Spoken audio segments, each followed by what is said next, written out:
Gracious introduction. Thank you, Mr. Dan Brady, for inviting me. And thank you, Avacha, if you're here, for recommending me.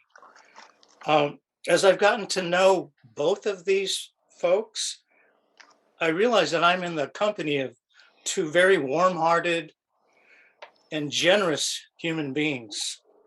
So I have a few poems for you, and I realized afterwards that they were all connected by a common theme.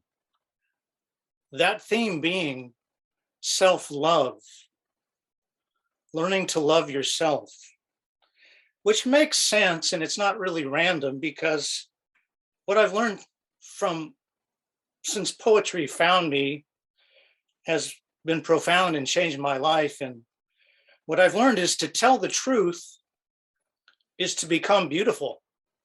To tell the truth is to begin to love yourself. To tell the truth is to begin to value yourself. And that's a paraphrase from June Jordan, who taught at UC Berkeley.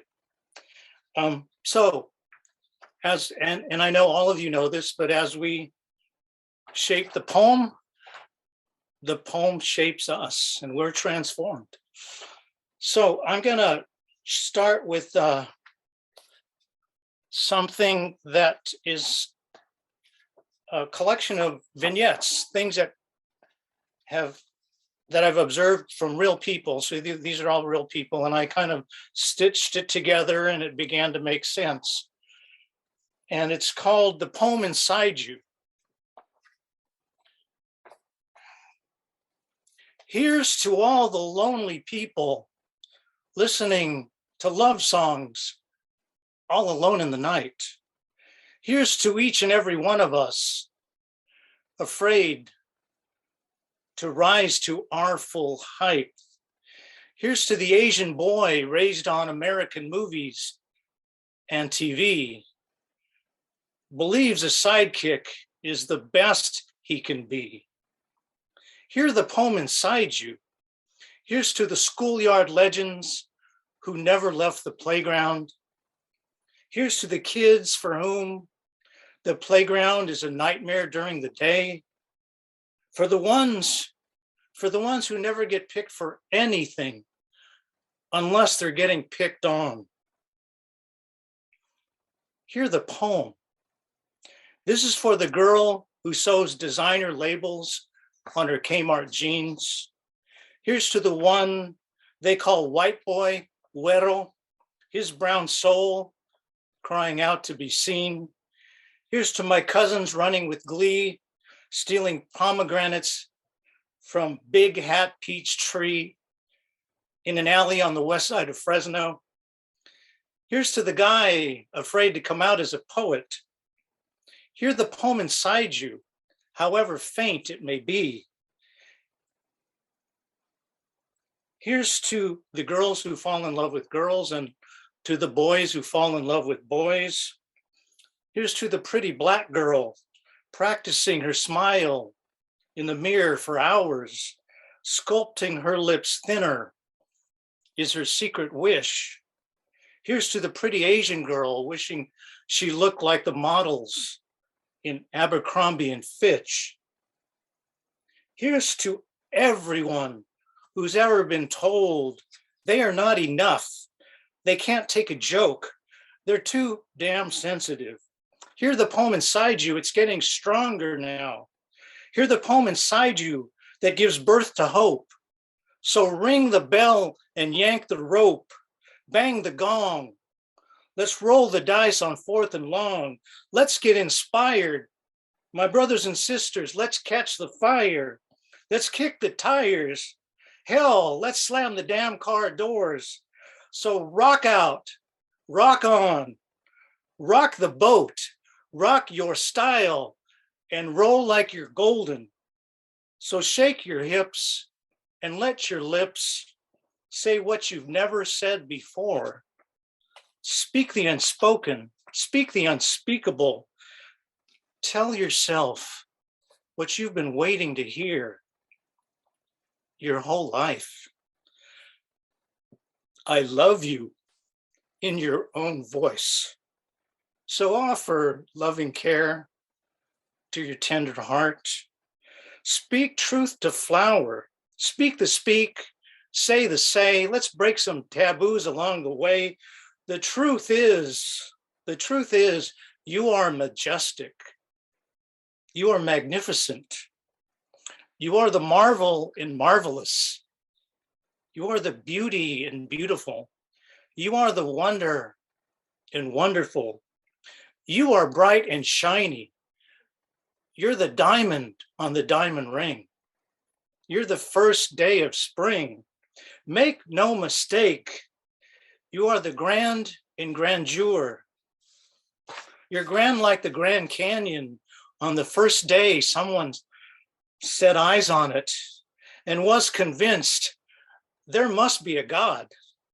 You're grand like a grand piano with infinite keys and oceans of unplayed melodies. So drink in your music, write your opus, write your greatest hits, volumes 1, 2, and 3.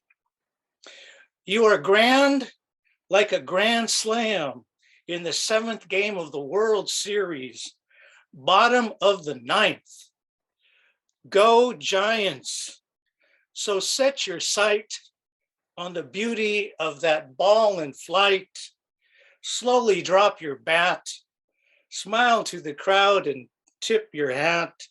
Savor every delicious step of your home run trot around the bases of life, knowing the path you're on will surely, certainly take you to a place to call home. Thank you. It's amazing. Thank you so much. Crying here, so resonant. So thank you so much for writing that. Oh, by the way, I'm a longtime Giant fan. I'm thrilled to be in San Francisco, if only virtually. My favorite place, the best Chinese food, of course. I'm a big fan of untold stories. And I want to share this story. It's a cover, and it's by Kevin Cantner, and I will put that in the chat. What drew me to this is that he tells his story so bravely about, oh, by the way, this is a trigger warning. This is about sexual assault. So if anybody feels that that might be too much, I want you to be alerted to that. But there's this myth that men are not victims of sexual assault, and it's just not true. And in my day job, I've had the privilege to accompany people on their healing journey. And I just think that men are not given enough visibility. And I think this is a terrific piece. So I hope you like it. It's called People You May Know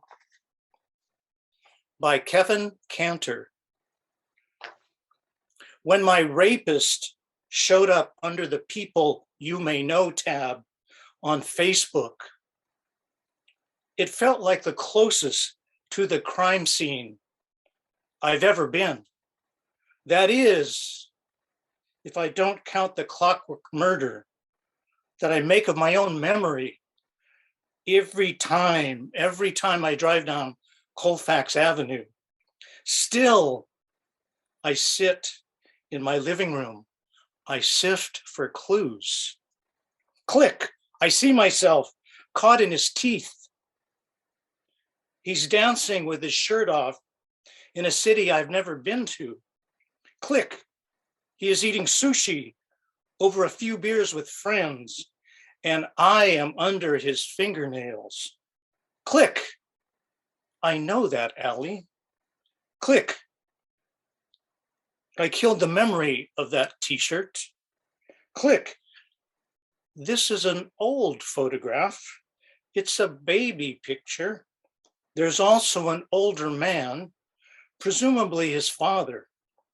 They are both round and ripe and still smiling. Click. He is shirtless again, and I catch my reflection in the weight room mirror. Hashtag beast mode selfie. I call him the wolf when I write about him. The wolf, so as to make him as storybook as possible. The wolf when I write about him, which is to say, when my memory escapes the murderer or when the internet suggests it. Facebook informs me that we have 3 mutual friends, which is to say that he is people you may know, which is to say that I am people you may know. And there are people that know, and people that don't know, and people that don't know, I want to know, I'm afraid to let know, and probably people that know him, know of me, that know. The word no, no, no, no is a flock of sleeping sheep sitting in my mouth. And now I know the wolf's middle name and what he listens to on Spotify. And the all too familiar company that he keeps. And he can no longer be the wolf or the nameless grave that I dig for myself on bad days. We have 3 mutual friends on Facebook. And now it feels like they are holding the shovel. 64 people liked the shirtless gym pic. And 4 people told me they'd rather I had said nothing. 2 police officers told me that I must give his act a name or it didn't happen. That obviously I could have fought back. Which is to say no one comes running for young boys who cry rape. When I told my brother, he also asked me why I didn't fight back. Adam, I am right now. I promise every day I write a poem titled Tomorrow. It is a handwritten list of the people I know that love me. And I make sure to put my own name at the top. Thank you.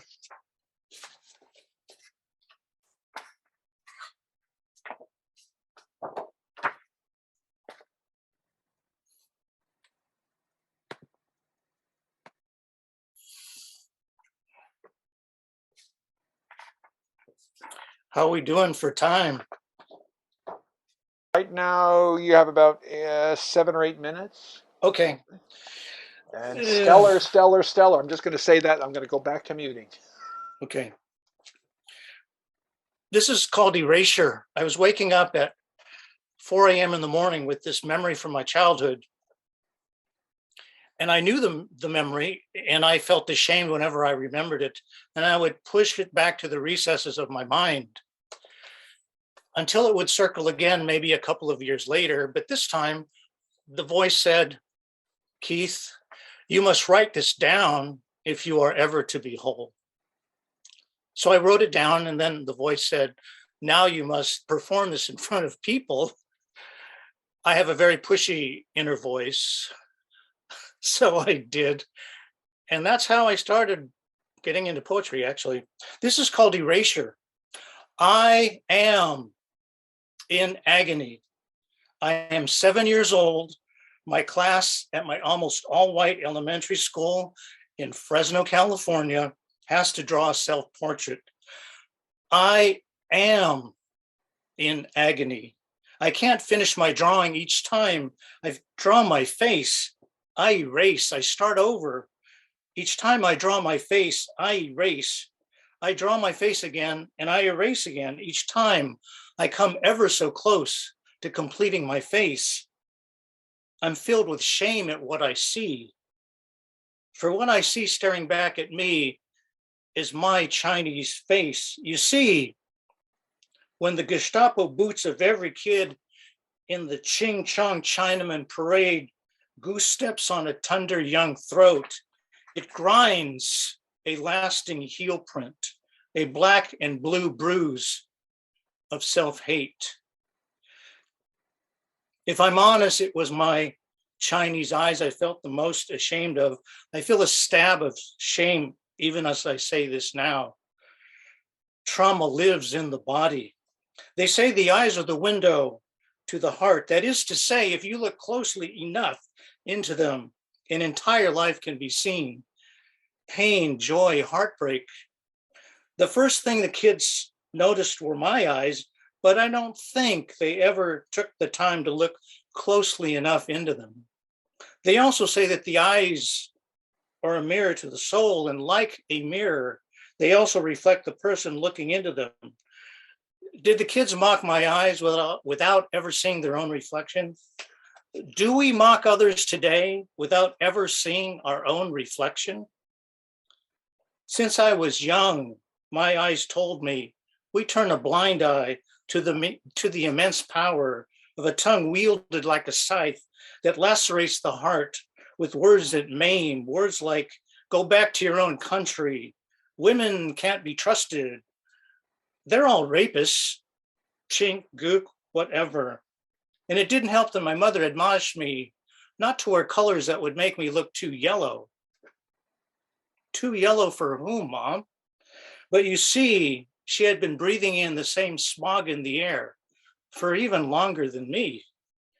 The 7-year-old me agonized as to how to make my drawing look like me without making it look too Chinese.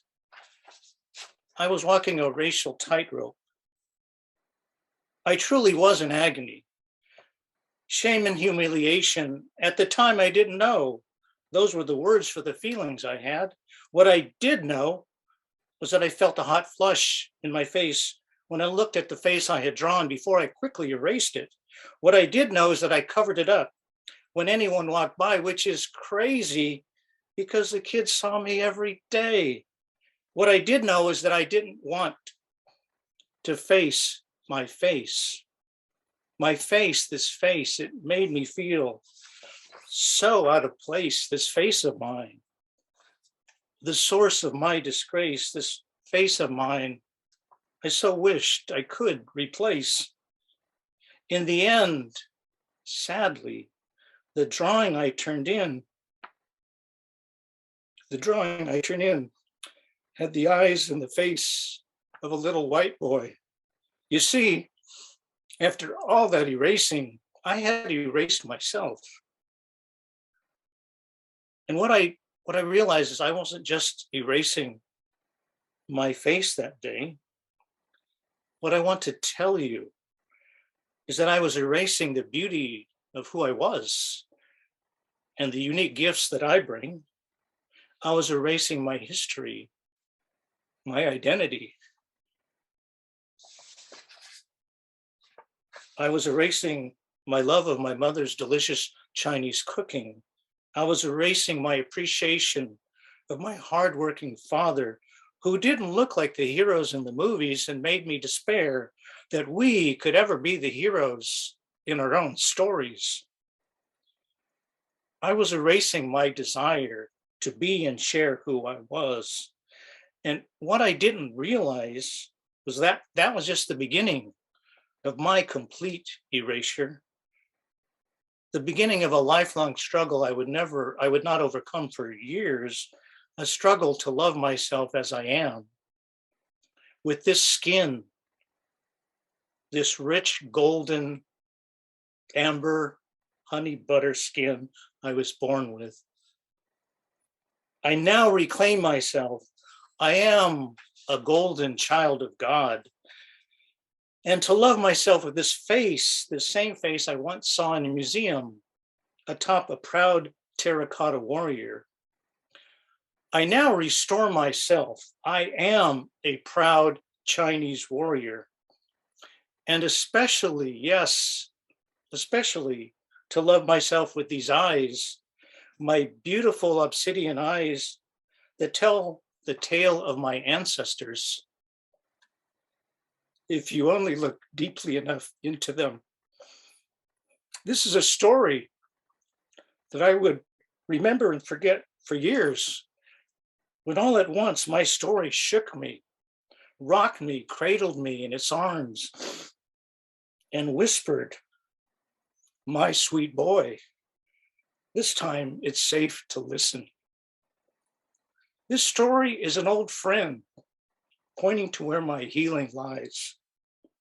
I know now this shame isn't something I was meant to keep. We were not meant to stay wounded. We are meant to be blessings. We are meant to be poems across the sky. I release my shame into the wind. I release it into the ocean. I release it into the sky. I stand strong and proud. I hold my head up high. I look the world square in the eyes with these eyes. I never told my story. My story insists that I tell my story to all of you now. Thank you. Okay. Unmute. Tell this beautiful human. Oracle, Just speak. like, oh my God. Yeah, That, the story. Beautiful. I'm so proud of my story too. Thank you for making me realise that again and again with all your pieces. Brilliant, brilliant. Bless you. Thank you so much. For all of us, because a lot of your story is universal. Some of it's not, but a lot of it is. So thank you Yes. so much. Thanks, Sandy. And Keith, it's no secret. I've been in love with you ever since the first time I heard you. And if ever I go straight, you're mine. If ever. Okay, that's a promise. yeah, yeah. She got in the house in time to hear the whole thing. So that was great. That was perfect.